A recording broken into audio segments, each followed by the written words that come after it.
बिस्मिल्लाहिर्रहमानिर्रहीम। हफ्ते की 3-4-5 बड़ी खबरों के ऊपर बात करेंगे। यही आज हमारा बयानिया होगा। अबू ज़ैबी को एक टर्मिनल पाकिस्तान ने हवाले कर दिया, कराची पोर्ट का।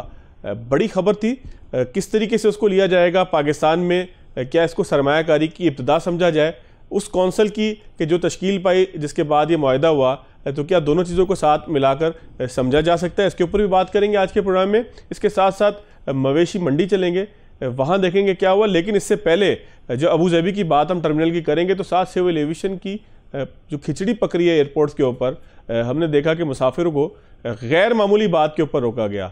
गैर मामूली बात ये थी कि उसके पास सी फूड था।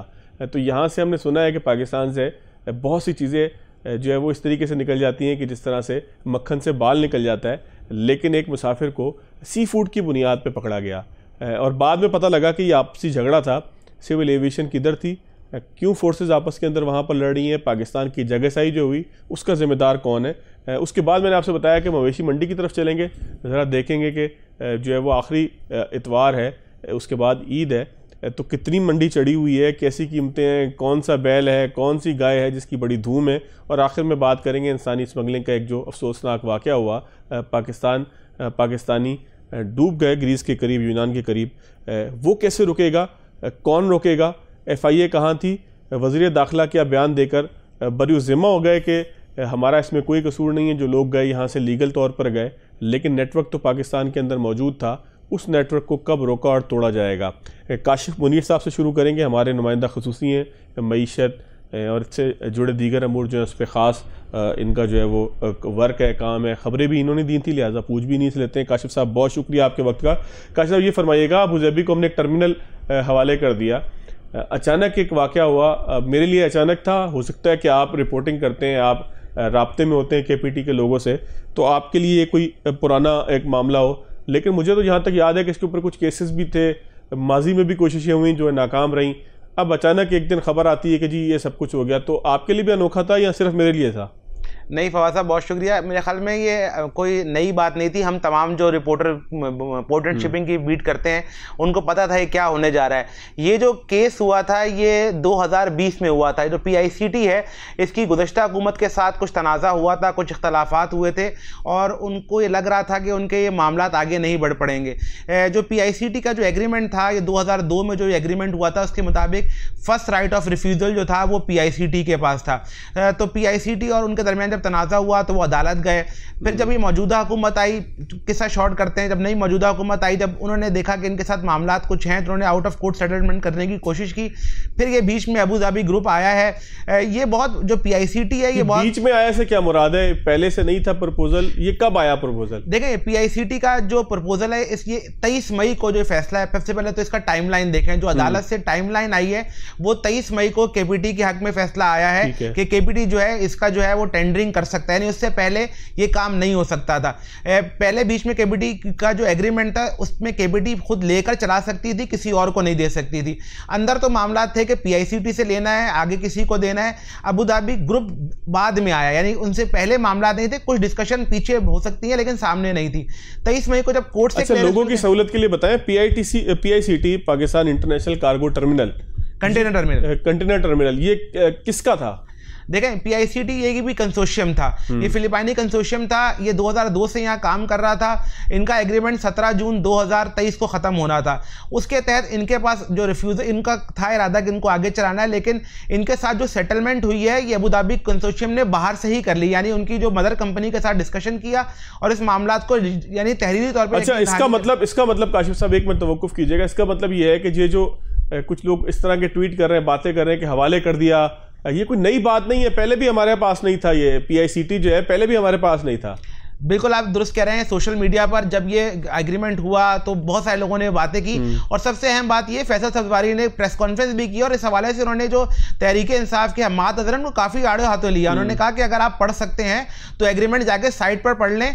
ये पिछले 23 साल से 21 साल से जो है मुआहिदा था, 4 बरतें इसमें दी जाती हैं और ये नया नहीं है। पाकिस्तान के अगर आप पोर्ट कासिम पर देखें तो वह जो वहाँ की बरतें हैं वो भी दुबई के पास हैं, तो ऐसा कोई मुआहिदा नहीं था। लेकिन सूरत हाल ये है कि जो आप अपोजिशन की बातें कर रहे हैं, कुछ ऐसे लोगों ने भी इस पे किया जिन्होंने मुआहिदा नहीं पढ़ा।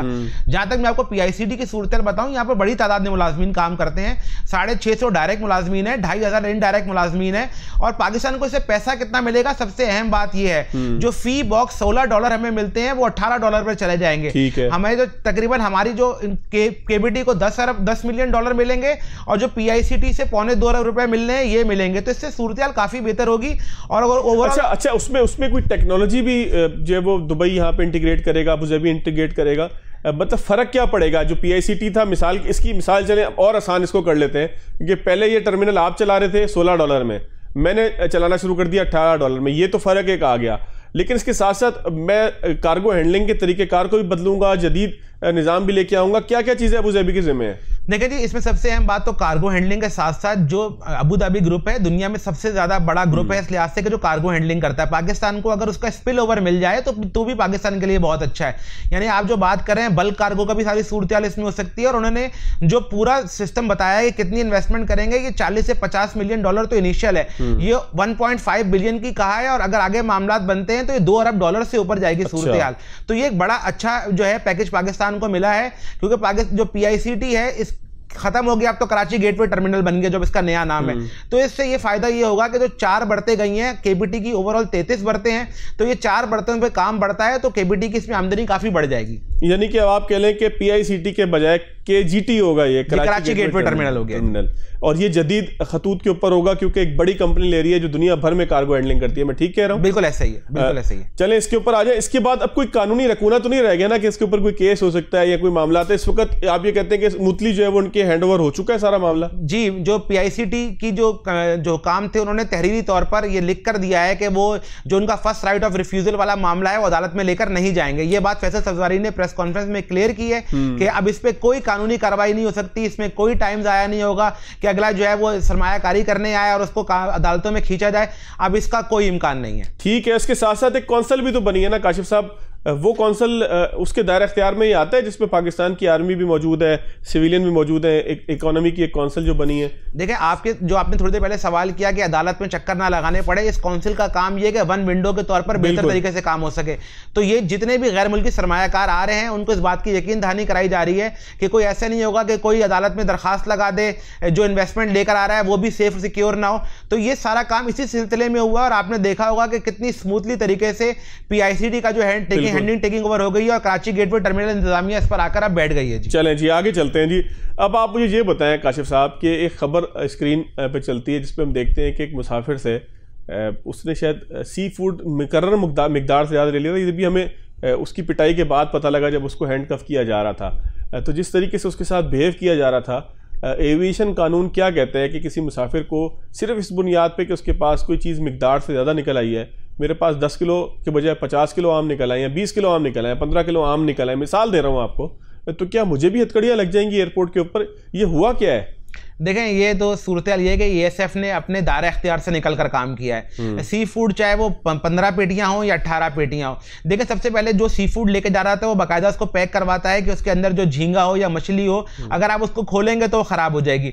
जहां आपने बात की, ये यहाँ पर सारा माजरा हुआ ये है कि वहां पर यानी एयरपोर्ट के ऊपर 3-4 इदारे आपस में लड़ रहे हैं, यानी एएसएफ हो, सिविल एविएशन, जो सिविल एविएशन के अंडर आते हैं, यानी आपने FIA हो गई, कस्टम हो गई, लड़ रहे हैं, अभी भी लड़ रहे हैं, बिल्कुल अभी भी लड़ रहे हैं। यानी मैं अगर आपको सूरत-ए-हाल बताऊं, मैं कोशिश करूंगा कि वो विजुअल्स आपको भी दे सकूं कि एएसएफ के हुक्काम कस्टम वालों की मोबाइल से फुटेज बना रहे हैं और कस्टम वाले एएसएफ वालों की बना रहे हैं। और जो मुसाफिर अंदर से निकलकर बाहर आ रहे होते हैं तो एएसएफ वाले पूछते हैं कि कस्टम वालों ने आपसे पैसे मांगे थे। यानी सूरत-ए-हाल इस कदर खराब हो गई है कि अगर जैसे कोई लोग जिनको डिपोर्ट किया जाता है वो पाकिस्तान जब आते हैं उनको FIA क्लियर करती है, तो मैंने आपको कस्टम की सूरत-ए-हाल बता दी। FIA किसी को क्लियर करती है, ठीक है जी आप डिपोर्ट होकर आए हैं, उनको भी आगे आगे एएसएफ रोक लेते हैं जिनका कोई काम नहीं है, कि यानी आपका काम ये है कि आपने एयरपोर्ट की सिक्योरिटी करनी है। अच्छा, आप ना मुझे काशिफ साहब जरा एक मिनट तवक्कुफ कीजिएगा, मैं सारी बात आपकी जरा वो इसको आसानी से गुत्थी को सुलझाते हैं। ASF है, वहाँ पर इंटेलिजेंस की मुख्तलिफ ब्रांचेज हैं, वहाँ पर कस्टम इंटेलिजेंस है, वहाँ पर कस्टम है, वहाँ पर जो है वो FIA है, ANF भी है, 4-5 जो बड़ी एजेंसियाँ हैं। जाहिर है कि बहुत सारी एजेंसियाँ ऐसी हैं कि जिनको खुफिया हम कह सकते हैं, उनको छोड़ दीजिएगा। जो 4-5 बड़ी एजेंसियाँ ग्राउंड के ऊपर मौजूद हैं, अपनी शनाख्त के साथ, अपनी वर्दी के साथ मौजूद हैं, वो कौन कौन सी हैं, उनका काम क्या है? देखिए हम एक एक करके काम करते हैं। तो सबसे प्राइमरी काम है एयरपोर्ट पे वो तो कस्टम का है, जिसने सामान को चेक करना है। यानी अगर सिक्योरिटी की बात करें तो बीएसएफ की है, फिर आप कस्टम पर चले जाते हैं। यहाँ में अगर और अब एएसएफ की सिक्योरिटी कहाँ तक है? मैं चेक इन करके अंदर चला जाता हूँ और मैं जाके लाउंज में बैठ जाता हूँ, तो फिर मेरे पास तो सामान है ही नहीं, तो अभी मेरी कोई एएसएफ के साथ कोई बातचीत? एएसएफ का आपसे कोई ताल्लुक नहीं है। यानी एएसएफ का काम यह है कि अगर आपके पास कोई आतिशगीर मवाद निकल आए या कोई ऐसी चीज निकल आए एक्सप्लोजिव की, वो सद तक काम कर सकता है। ठीक है। अब एएसएफ वाले काम ये करते हैं कि जैसे आप एयरपोर्ट के अंदर गए, आपकी चेकिंग करनी शुरू की, तो पूछते हैं आपके पास डॉलर कितने हैं। यानी लोगों की लड़ाइयां ये हो रही होती है कि पहले काउंटर पे एएसएफ से लड़ाई करते हैं, फिर जब वो कस्टम के पास जाते हैं तो मुसाफिर इतना थका हुआ होता है कि भाई मैंने वहां तो पैसे बताए हैं जो कोई काम नहीं है। कस्टम डिक्लेरेशन फॉर्म है जिसमें आपने लिखना है इतने डॉलर लेकर जाने। फवाद साहब, लेकिन यहाँ सबसे जो बड़ी बात है वो ये है कि उस दिन की जो हम बात कर रहे हैं, उस दिन ये वाला वाकया तो हो गया, अगले दिन आपने 3 फ्लाइटें मुल्की तारीख में पहली दफा बगैर कस्टम के रवाना कर दी। ये तारीख में कभी ऐसे नहीं हुआ। 8 कलम छोड़ हड़ताल हो गई वहां जी, और ये कस्टम की भी ज्यादती है। 8:06 से 10:13 तक कस्टम का कोई आदमी अंदर जो डिपार्चर लॉन्च में मौजूद नहीं था। वो हड़ताल ऐसे कर रहे थे जैसे वो कोई मतलब कोई ऐसी वर्कर यूनियन। काशिफ साहब, ये तो आपने 5-6 दिन पुरानी खबर जिसको हम आज डिस्कस कर रहे हैं ना, इस वक्त क्या सूरत हाल है? इतवार हो चुका है, मतलब छुट्टी का दिन आज एक है। आज क्या सूरत हाल है? कोई साद रफीक साहब को ख्याल आया, कोई मीटिंग हुई, कोई कार्रवाई हुई, कोई तादीबी कार्रवाई हुई, किसी को जो है हटाया गया, क्या हुआ अब तक?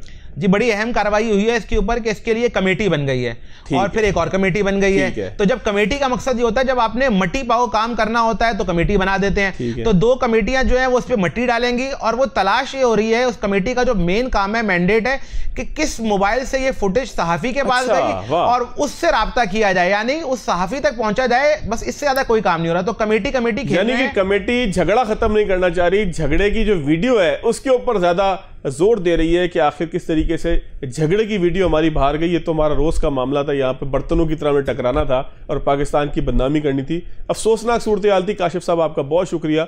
लेकिन जो एयरपोर्ट के ऊपर सूरत हाल, जिस तरीके का बिहेवियर सामना करना पड़ता है, हम खुद भी, मैं इंटरनेशनल ट्रैवलर भी, डोमेस्टिक मेरी बहुत ज़्यादा ट्रैवलिंग है हर 10-15 दिन बाद, लेकिन मैं इस बात का गवाह हूँ कि जिस तरीके से पाकिस्तान के अंदर बिहेव होता है, जिस तरीके से इदारे बिहेव करते हैं, ऐसा महसूस होता है कि यहाँ से सिर्फ मुजरिम जो है वो बाहर की तरफ ट्रैवल कर रहे हैं। तो साद रफीक साहब हो या सिविल एविएशन के जो अकाम जिन्होंने मुस्तकिल यहाँ पे रहना है, ब्यूरोक्रेसी है, उनको ये सोचना चाहिए कि पाकिस्तान के जो एयरपोर्ट्स हैं, मैं बल्कि एक मिसाल यहाँ पर दूँ कि एक जो है वो मैं फवाद उस्मान साहब को वो जो है वो स्लाइड भी प्रोवाइड करूँगा कि वो पोस्ट प्रोडक्शन पे उसको ज़रूर डालें। मैं सिर्फ एक छोटा सा वाक़या के बाद यहाँ पे क्लोजिंग करूँगा इस पार्ट की। वाक़या ये है कि एक पाकिस्तान में एक वीलॉगर आया, उसने वीडियो बनाई, जिसके बाद उसने बड़े अफसोस के साथ 2-3 चीज़ें पॉइंट आउट की। उसने कहा कि पाकिस्तान का एयरपोर्ट बड़ा ही वर्स्ट किस्म का मेरा एक्सपीरियंस था, बड़ा ही पैथेटिक किस्म का था। 2-3 चीज़ें एक ये थी कि जब वो एयरपोर्ट पे पहुंचा, उस काउंटर पे पहुंचा जो एयरलाइन का था, तो एयरलाइन ने कहा कि आप हमारे बाहर वाले काउंटर पे जाइए और वहाँ से टिकट के ऊपर स्टैंप लगवा कर या कुछ इस तरह का काम करवा के, नियोल करके कुछ उसका वीलॉगर का नाम है, अगर किसी को चाहिए मैं उसको दे भी दूंगा। तो वो स्टैंप लगवाने जब बाहर गया, ऑल दी वे पूरे सिस्टम को क्रॉस करते हुए, यानी कि पूरे सिक्योरिटी लेयर को क्रॉस करते हुए बाहर गया और फिर दोबारा आया।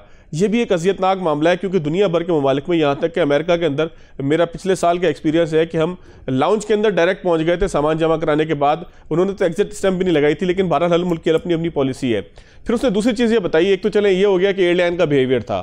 दूसरी चीज़ जो उसने बताई, उसने कहा कि जी ऐसा महसूस हो रहा था कि मुझे हरास किया जा रहा है लाउंचेस की जानिब से, जो CIP लाउंचेस हैं या दीगर जो लाउंचेस हैं, वो उनके नुमाइंदे बाहर खड़े हुए मुझे कह रहे थे कि अंदर आ जाओ, अंदर आ जाओ। दुनिया भर में ऐसा कहीं पर भी नहीं होता, मैंने कहीं पर भी नहीं देखा दुनिया के 8-10 ममालिक के अंदर कि कहीं पर ऐसा हो। तीसरा एक्सपीरियंस जो इंतहा का वर्स्ट है, जिसका मैं फुटेज भी आपको दिखाऊंगा, वॉशरूम्स के अंदर लिखा है कि टिप कोई मांगे तो टिप ना दें, लेकिन जब आप वॉशरूम में जाते हैं तो आपको महसूस होता है कि आप वॉशरूम में जो कारगुजारी कर रहे हैं उसके ऊपर भी एक पहरा है और कोई फर्द एक ऐसा मौजूद है कि जो पीछे पीछे आपके आ रहा है, कभी जो है वो आपके पीछे टिश्यू पेपर लेके घूम रहा है, कभी आपको सलाम कर रहा है। और आखिरकार जब तक आप जेब डीली नहीं करेंगे उस नोटिस को देखने के बावजूद, जिसकी मैं तस्वीर भी दिखा रहा हूं आपको, कि जिसमें लिखा है कि टिप ना दें, लेकिन आपको टिप देने पड़ती है क्योंकि वो बंदा आपको इतना मजबूर करता है। ब्रेक लेंगे, ब्रेक के बाद आगे चलेंगे। ब्रेक के बाद खुशामदीद। कामरान सुहेल कराची की मवेशी मंडी में मौजूद है। इस मंडी के मुंतज़मीन का दावा है कि ये एशिया की सबसे बड़ी मंडी है। बड़ी है छोटी है, इसको छोड़ते हैं, ईद की तरफ आते हैं, मंडी की तरफ आते हैं। क्या भाव चल रहा है, कितना रश है, हालात कैसे हैं, इंतजामात कैसे, इन्हीं तमाम चीज़ों पर बात करेंगे क्योंकि अब ईद में 2-3 दिन ही रह गए हैं। कामरान सुहेल, ये फरमाइएगा कितना इंटेक हुआ है, कितने जानवर अब तक आए हैं, कोई सबसे बड़ा जानवर कौन सा है, उसकी क्या खसूसियत है, थोड़ा सा मंडी के बारे में बताएं। और छुट्टी का दिन है, कितना रश है?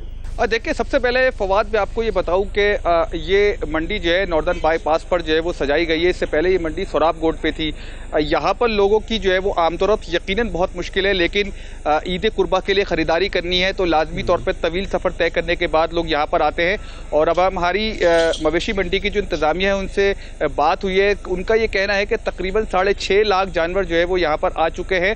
और ये छुट्टी के दिन है, और छुट्टी के दिन जो है वो अब तक की जो सिचुएशन है, तकरीबन जो है वो 2000 गाड़ियाँ जो है वो यहाँ से सुजुकी, जिसमें एक 2-2 जानवर जो है वो लोग परचेस करके यहाँ पे निकले हैं। मैं इस वक्त VVIP कैटल फार्म पे ही मौजूद हूँ। यहाँ पर भी बड़े खूबसूरत जो है वो जानवर इस वक्त मेरे अकब में भी आपको नज़र आ सकता है कि तकरीबन जो है वो इस जो कैटल फार्म है यहाँ पर, तो उसमें जो है वो सबसे महंगा तरीन जानवर जो है वो 35 लाख जो है वो डिमांड की गई है। इसके अलावा इस मंडी के अंदर मजीद जो है वो जानवर भी यहाँ पे रखे गए थे जो कि अब फरोख्त हो चुके हैं। एक जानवर, एक कैटल फार्म के जो है ऑनर से हमारी बात हुई, उनका ये कहना था कि उनके पास यहाँ पर 50 लाख का जो है वो जानवर मौजूद था जो कि अब फरोख्त हो चुका है। अच्छा कामरान, ये बताइएगा, बड़ी तादाद है जो कि यहाँ ये बताइएगा कि महंगाई कितना मुतासिर कर रही है लोगों को? पिछले सालों में भी आप कवर करते रहे, मंडी आते रहे, गो के उसकी लोकेशन मुख्तलिफ थी, तो इस साल रश कितना है? 2-3 दिन बाकी रह गए, इसके तनाजुर में रखते हुए कि अब तो लोगों को जो है वो आखिरी इतवार है तो खरीद लेना चाहिए। क्या आपको लगता है कि रश कम है, पहले जितना ही है, हमेशा ऐसे होता है, क्या हिसाब किताब है?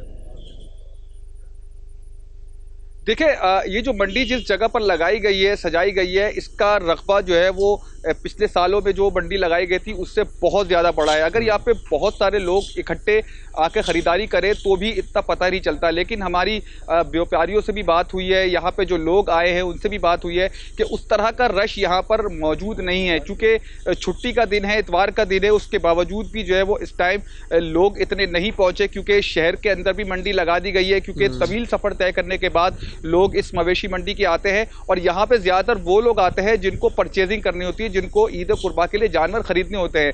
जिस तरह सोराब गोड पर ये मंडी लगाई जाती थी, वहाँ पर लोग जो है वो विंडो शॉपिंग करने के लिए भी आते थे, इस खूबसूरत माहौल को देखने के लिए आते थे। लेकिन अब चूँकि ये जगह इतनी दूर है कि लोग अब जो है वो सिर्फ और सिर्फ जानवरों की खरीदारी के लिए आते हैं। लेकिन इधर कीमतों में कितना फर्क कामरान आपको नजर आता है? मिसाल के तौर पर एक मन का जानवर है, वो पिछले साल कितने का था, अंदाजा अगर आप बता सके? जाहिर है कि आप व्यापारी नहीं है, लेकिन एक आइडिया दें तो फर्क कितना आया कीमतों में?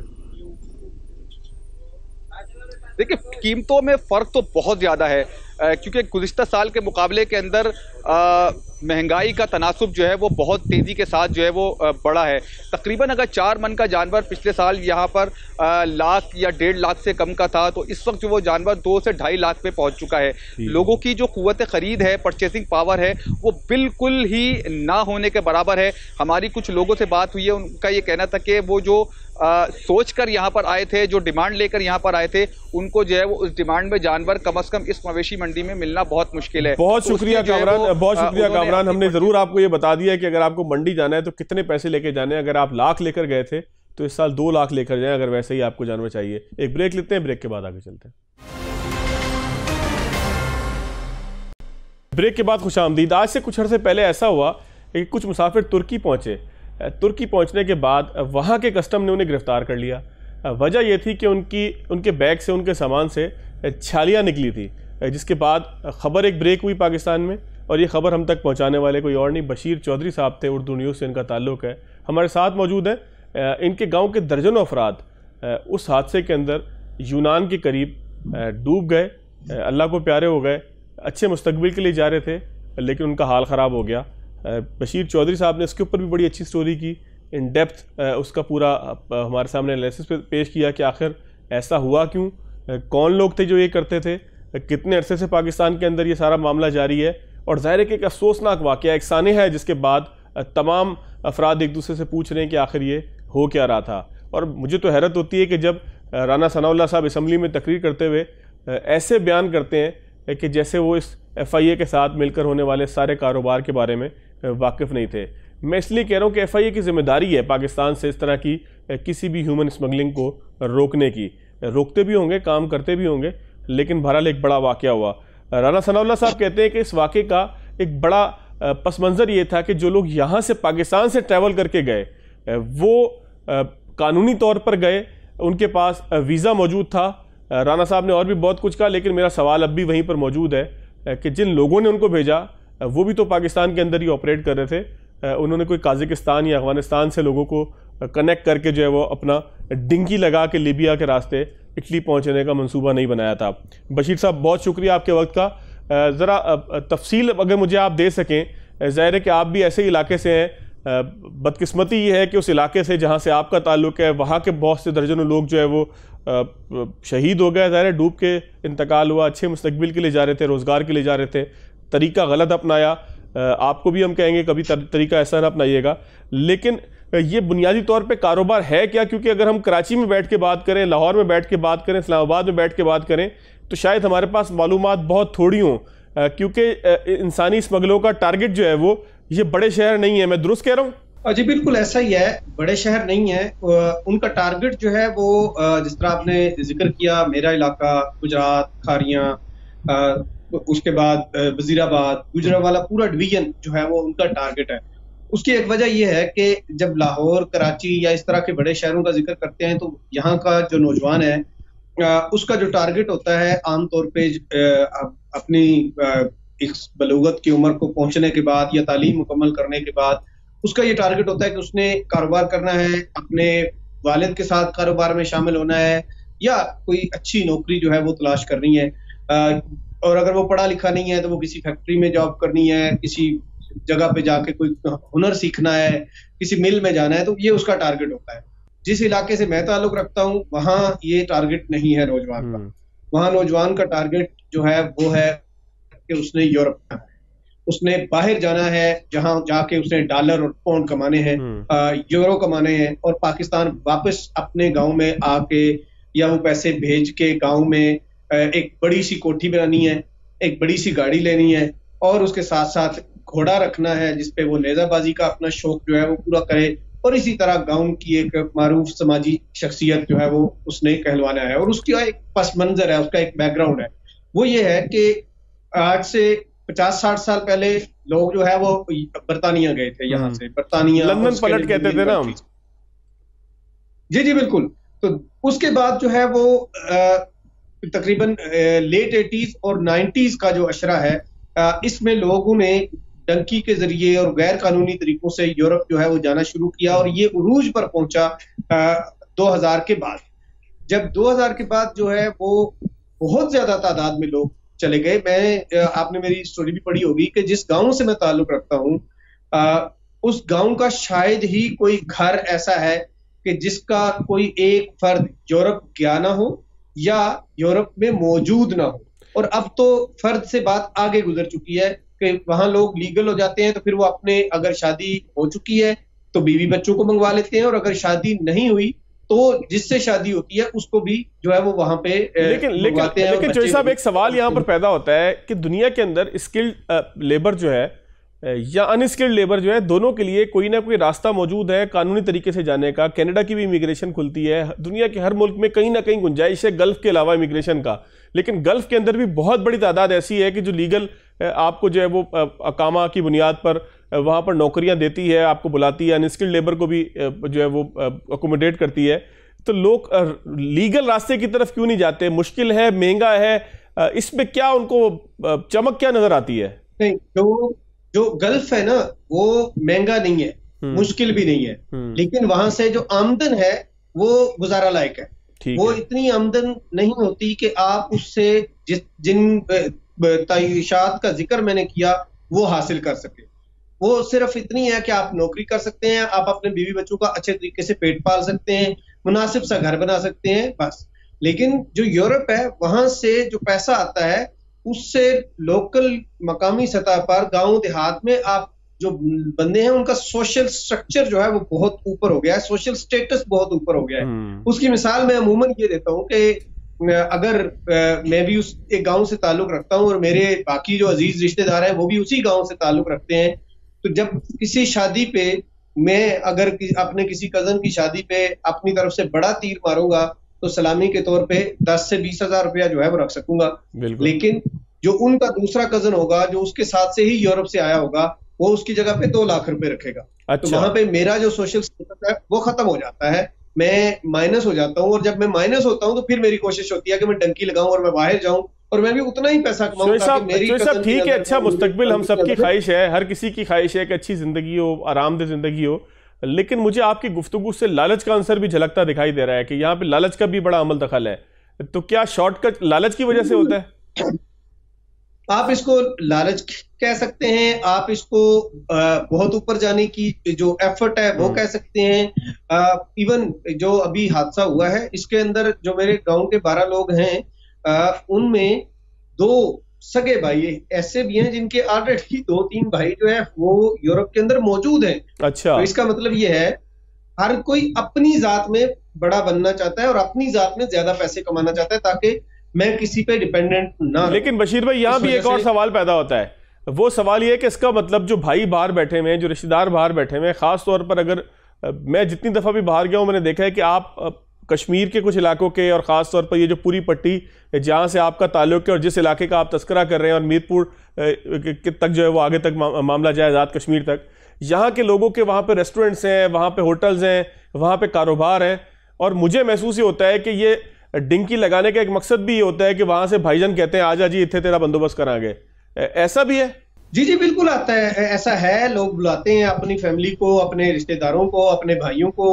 अगर कोई लीगल रास्ता नहीं मिलता, फर्ज करें एक बंदा जो है वो गया हुआ है ऑलरेडी बहुत अरसा पहले से, उसके बच्चे वहां जवान है, तो वो अपने बच्चों की कोशिश करेगा कि मैं अपने रिश्तेदारों में शादियां करूं ताकि मैं अपनी फैमिली को मजीद स्ट्रांग करूं और उनके बच्चों को बाहर ले जाऊं। किसी की बेटी ले जाएगा, किसी का बेटा ले जाएगा।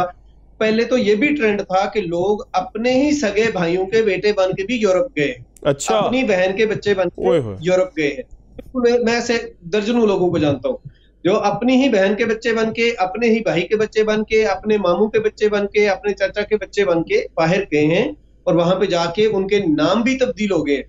जिन जो यहाँ पे उनके नाम और थे वहां पे उनके नाम और थे, वो ऐसे गए हैं।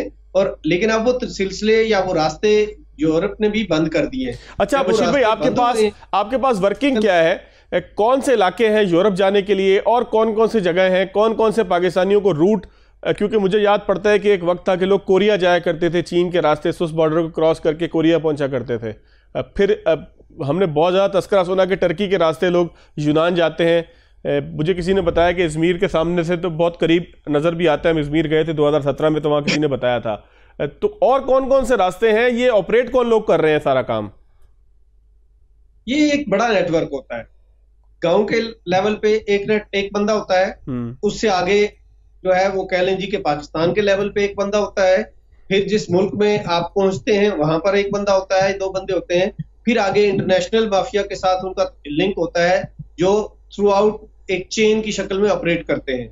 जो बड़े रूट हैं, जो माजी करीब में बड़ा रूट रहा है वो था ये आप कोयटा से तफ्तान, तफ्तान से ईरान और ईरान से होते हुए वो जाते थे तुर्की, और तुर्की में रुकने के बाद जो है वो उनको तुर्की और यूनान के दरमियान एक समंदर कह लें या नहर या दरिया कह लें, वहां से वो गुजरते थे। लेकिन कुछ अर्सा से तुर्की और ईरान के दरमियान फेंसिंग हो गई है और उन्होंने इसको रोकने के लिए ही की है। फिर इसी तरह तुर्की और यूनान के दरमियान जो है वो इस इलीगल इमिग्रेशन को रोकने के लिए एग्रीमेंट्स हुए हैं, तो इसलिए ये रूट तकरीबन बंद हो चुका है। और आपने बहुत देखा होगा कि तुर्की और ईरान के बॉर्डर पे बहुत सारे पाकिस्तानी कभी गिरफ्तार हो जाते हैं, कभी मारे जाते हैं। इसी तरह ईरान और यूनान के बॉर्डर पे बहुत सारे पाकिस्तानी जो है पकड़े भी जाते हैं, मारे भी जाते हैं।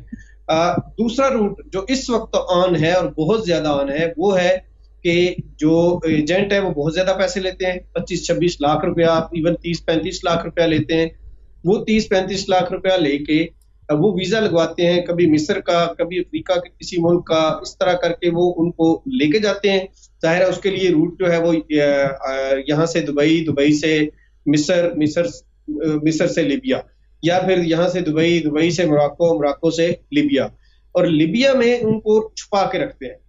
रात को भी इस हादसे में एक बच जाने वाले नौजवान जिसका ताल्लुक कश्मीर से, उससे मेरी बात हो रही थी, तो वो कह रहा था कि हम 2.5 महीने हमने लिबिया में मुख्तलिफ घरों के अंदर क्याम किया है जहां रहना मुश्किल होता है, अच्छा। खाना पीना मुश्किल होता है, इवन बाहर निकलने नहीं देते।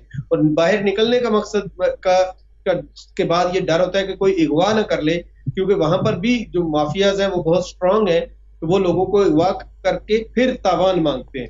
तो ये भी होता रहा है। तुर्की में भी ऐसे वाकयात हुए थे कि लोगों को अगवा करके उनको तशद्दुद करके रास्ते के अंदर ही रास्ता मसदूद हो गया, ऐसा बहुत होता है। अच्छा बशीर चौधरी साहब, इस वक्त हुकूमत पाकिस्तान के पास क्या ऑप्शंस हैं? देखिए ना, राना सना साहब ने असम्बली के अंदर कहा 2 रोज़ पहले, जुम्मे की बात है, उन्होंने कहा कि जी जो यहाँ से गए थे वो तो लीगल तरीके से गए थे, तो उन्होंने तो बड़े आसानी से एक तरीके से ये झंडी दिखा दी कि जी हमारे पास तो लोग लीगल गए थे, आगे जिन ममालिक में गए थे वो जाने, बल्कि साथ वो ये भी कहते हैं कि हम बात करेंगे कि जी वीज़ा कैसे दे दिया।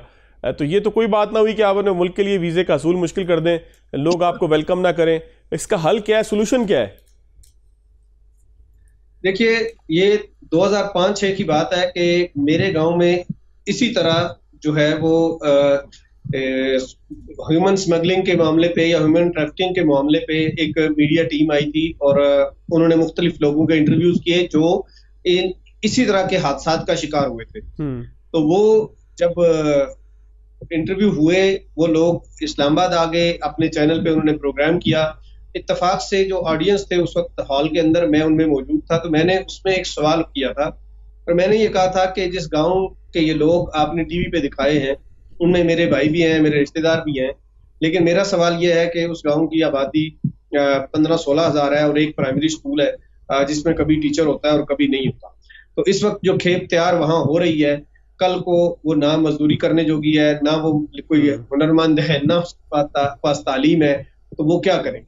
वो डंकी लगाएगी और लाजमी लगाएगी। बिल्कुल। इस वक्त जो मसला है वो ये है कि गांव देहातों में और खास तौर पर गुजरांवाला डिवीजन में, गुजरात में, मंडी बहाउद्दीन में, कश्मीर में जो मिडिल क्लास है वो खत्म हो चुकी है totally. Even lower middle class भी खत्म हो चुकी है। जो इलीट है, जिसके पास बेपनाह पैसा है, जो 1-2 लाख खर्च करना मामूली बात समझते हैं, या वो लोग हैं जो दिन को मजदूरी करके, छोटी मोटी जमींदारी करके या छोटी मोटी मुलाजमत करके अपना गुजारा करते हैं। जब ये गैप है, इस गैप को फिल नहीं किया जाता, इसी तरह तालीम जो है वो नहीं दी जाती, मकामी सतह पर रोजगार नहीं दिया जाता। बिल्कुल ठीक है, बिल्कुल ठीक है बशीर चौधरी साहब, मैं आपकी बात समझ गया। इख्तिताम की तरफ हमारा प्रोग्राम है, इसी बात से इख्तिताम करेंगे जो बशीर चौधरी साहब ने कहा कि मसले का हल जो है वो ये नहीं है कि आप लोगों को गिरफ्तार करें, लोगों को जो है वो बुरा भला कहें, लोगों को लालची कहें। मसला ये है कि उनको एजुकेट करें।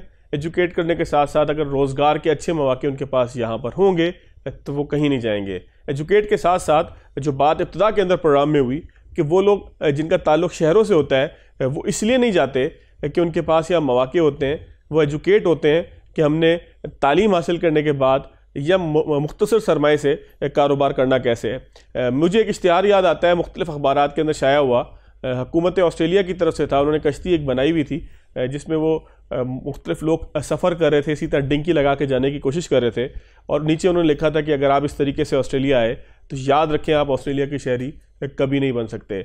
दुनिया तो अपने कवानीन सख्त कर रही है, हमें भी अपना घर देखना होगा, हालात को ठीक करना होगा, मामलात को ठीक करना होगा, और खुदारा जायज़ तरीके से जाने के, सीधे तरीके से जाने के बहुत से रास्ते मौजूद हैं। बहुत से ममालिक इमिग्रेशन देते हैं, गैर कानूनी तरीके पे जाने की कोशिश ना कीजिए, क्योंकि ऐसे में न सिर्फ आपकी मौत हो सकती है, बल्कि जिस मुल्क में आप जा रहे हैं गैर कानूनी तौर पर जा रहे हैं, वहाँ आप गिरफ़्तार भी हो सकते हैं। अपने बच्चों का ख्याल कीजिए, अपने पीछे छोड़ जाने वाले माँ बाप का ख्याल कीजिए। प्रोग्राम से याद दीजिए। अल्लाह हाफ़िज़।